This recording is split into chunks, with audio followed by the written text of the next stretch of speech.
Szeretettel köszöntöm csatornám nézőit, hallgatóit. Ebben a mai videóban egy különleges helyre viszem el önöket. Ulánbátortól délnyugati irányban található a Toll folyó, amit látunk itt. Ezen belül a Fekete Erdő, és a Fekete Erdőben volt egy híres palota, nem másnak, mint a Kereit uralkodónak, Toril Kánnak a téli palotája, amely ma már csak romokban látható, majd hamarosan egy képet is mutatunk be róla. Ezt valószínűleg a 12. században építették, és a 13. században még fennállt. Azért híres ez a hely, mert itt dőlt el a mongol birodalom sorsa. 1189-ben ugyanis elrabolták Dzsingisz Kán, az akkori Temüdzsin feleségét, Börtét a merkitek, bosszúból, hogy Dzsingisz Kán apja a merkitektől rabolt asszonyt. Ekkor Temüdzsin elkeseredésében nem máshoz ment segítségért, mint apja barátjához, Toril Kánhoz, a kereitek urához, akivel korábban vértestvérek voltak, ugyanolyan vérszerződést kötöttek, mint nálunk a 7 vezér. És ekkor Dzsingisz Kán eljött ide a Toll folyó partjára, a Fekete Palotába, és segítséget kért apja barátjától, hozott ajándékba egy fekete szőrmebundát, cobolybundát, ugye cobolybundát csak az előkelőek hordhattak.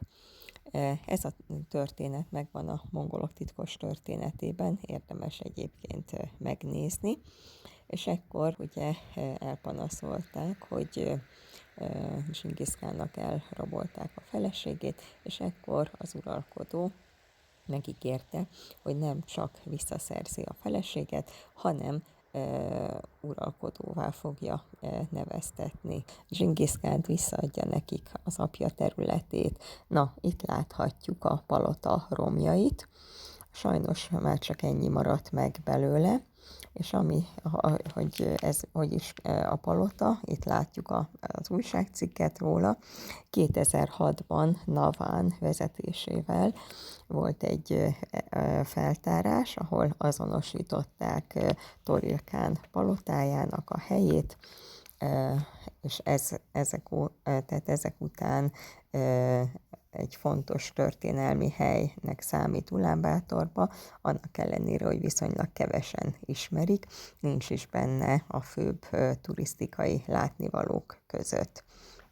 Na de folytatva a történetünket, tehát ugye Toril Kán ekkor megígérte Dzsingisz Kán követeinek, hogy segíti a legjobb barátjának a fiát, csapatokat toborzott, megindultak a merkitek ellen, akik Észak-Mongólia vidékén éltek, illetve a Bajkál-tó környékén, és ekkor ugye legyőzték őket, szétszórták a merkiteket, visszaszerezték Dzsingisz Kán feleségét, és ezek után azok a népek, akik korábban is a Dzsingisz Kán apjához tartoztak, illetve még többen csatlakoztak hozzá, és ekkor Kánná uralkodóvá választották. Ekkor vette fel a Dzsingisz nevet, ami ugye azt jelenti, hogy tenger Kán, ugye ez a tenger szóval,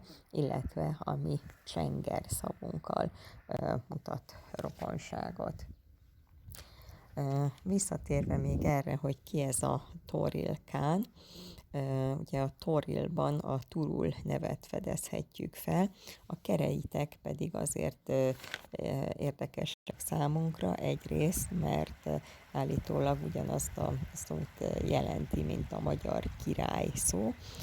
Azt állítják a belső mongol kutatók, hogy a kirej, kerej, ez nem más, mint egy hun nemzetségnek, uralkodói nemzetségnek a neve volt, amit ugye a kínai források Kialuantinak írnak le.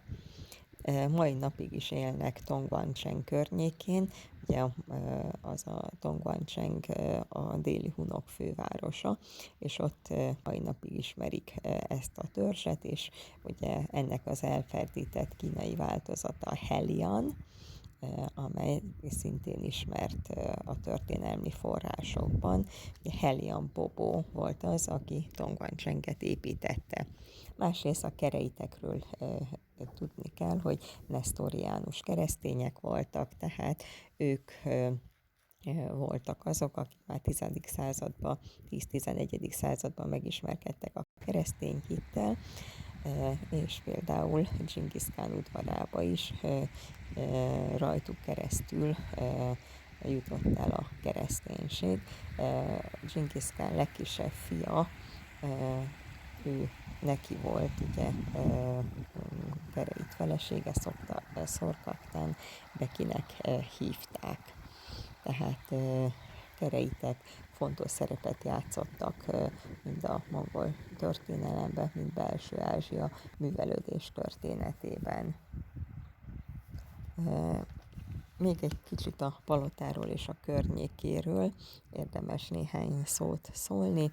Tehát ahogy mondtam, 12. században már megvolt, és annyit tudunk, hogy amikor ugye Toril Kán elárulta Dzsingisz Kánt, és ő hadat üzent neki, 1202-ben le is győzte őt, akkor ugye elfoglalta a kereitek egykori területét, állítólag 4 palotát foglalt le Toril Kántól, és az egyik volt ez, az úgynevezett Fekete erdei palota.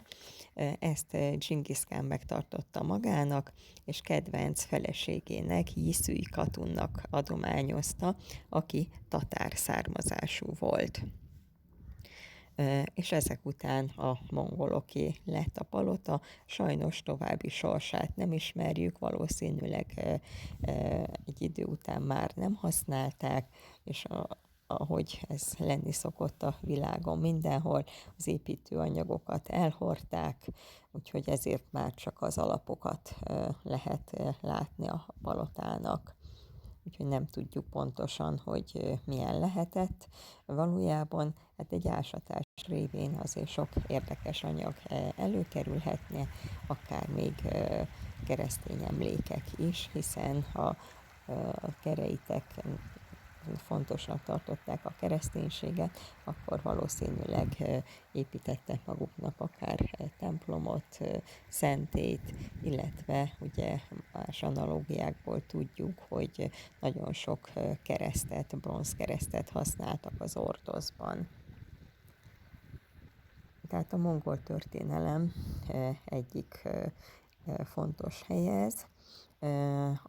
Amit még talán itt érdemes megjegyezni ezzel kapcsolatban, hogyha itt az Ulánbátor környéki emlékhelyeket végigjárjuk, akkor kiderül az, hogy Ulánbátort nem 360 évvel ezelőtt alapították, vagy 380, bocsánat, hanem jóval korábban. Tehát láttuk, hogy itt van ez a 12. századi palota, de az előző videóban láthattuk Ulánbátortól északra található ugye Belh vagy Bilh hun temető. Egyébként ezen a környéken, amit ugye Songino Hairhannak neveznek, a Songino nem más jelent, mint hagyma, a Hairhan az a hegynek, a Szent hegynek a neve. Itt bronzkori sírok is találhatók, illetve a közelben hun közrendű sírok is előkerültek. Tehát egy régészeti emlékekben rendkívül gazdag terület.